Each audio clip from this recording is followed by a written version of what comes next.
Hello everyone, welcome back to my channel.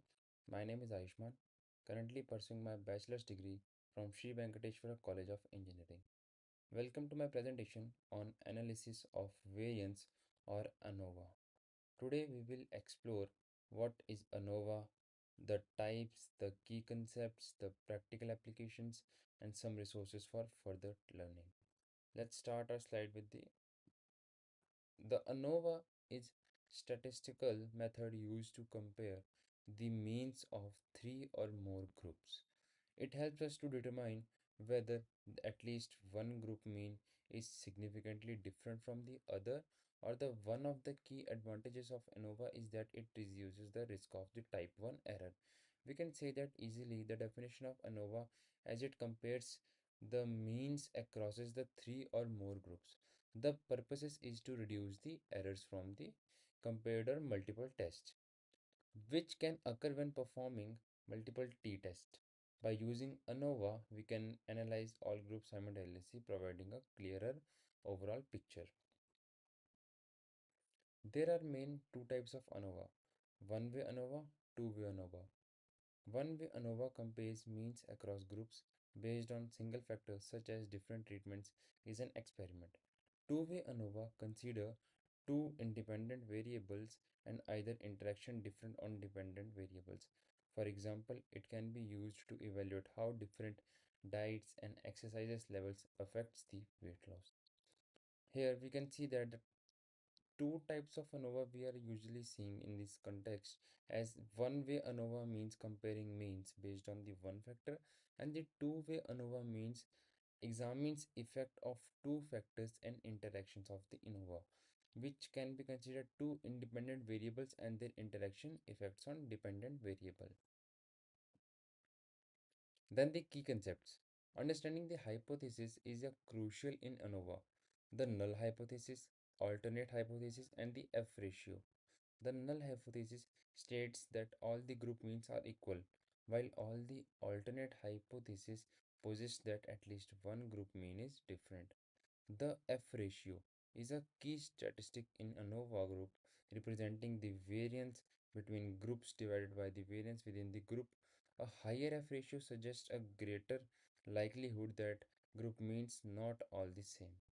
Here, the null hypothesis means the group means are equal. The alternate hypothesis H1, at least one group mean is different or other sum. The F ratio means the variance between groups divided within the group variance are the same. Then,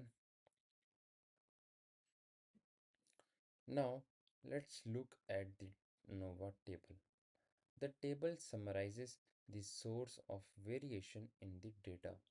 The variation is the data given in the table between groups.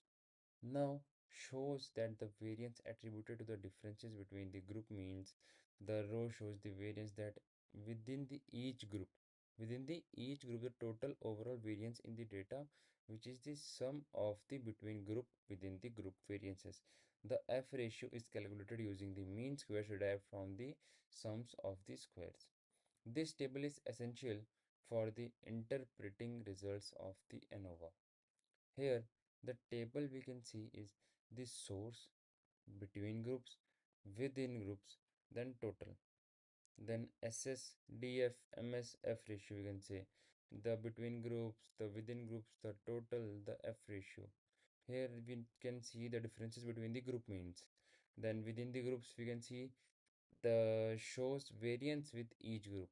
Then total means the sum of between groups and the within group variances.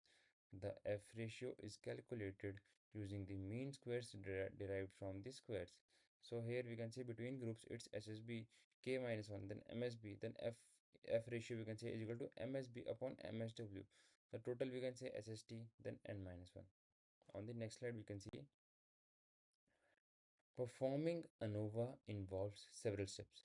What is the step-by-step calculation of the ANOVA method or ANOVA technique?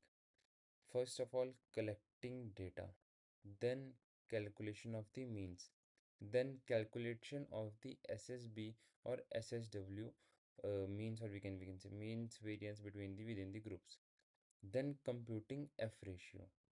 So these are all the steps we are usually gonna see in the ANOVA calculation. What we will use in ANOVA calculation, how we do ANOVA calculation accordingly. Like in first step, collection of the data. In this, we gather samples from different groups, like you are comparing, which you are comparing. Then calculation of the means. Computes that the means for each group and overall mean. Like the computation of the mean for each group and the overall mean, it calculates the calculation of the mean. Like in the collection data, we like observed that gathering sample data from the groups. Then calculating means find the group and the overall mean of the group. Then calculation of the SSB and SSW, means the measuring the variance between SSB and within the groups, like measuring variance between or within the groups. Then computing the F ratio, finally divide the mean square between the groups of the mean square within the groups, between the groups by the mean square of the group to find the F ratio. This is the formula we are using here.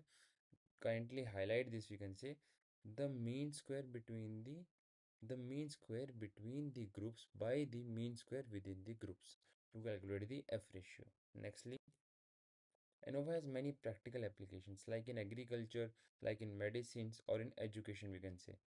It can be used to compare crop yields from different fertilizers. It helps to evaluate the effectiveness of the various treatments in clinical trials. Then, in education, ANOVA can analyze test scores across different teaching methods to identify the most effective strategies. Like practical applications, like in comparing crop yields, in medicines, analyze effectiveness of multiple treatments, and education, evaluate test scores from different teaching methods. At last, we are gonna see conclusion and resources from what we can study more and how can we can study about the ANOVA technique more. In conclusion, the ANOVA technique is a powerful statistical tool that allows researchers to compare multiple group means and assess the variance. If you are interested in learning more, I recommend checking out providing video resources for the deeper understanding of the ANOVA. Though, thank you for the attention. Do you have any questions? You can ask in the comment section. Thanks a lot.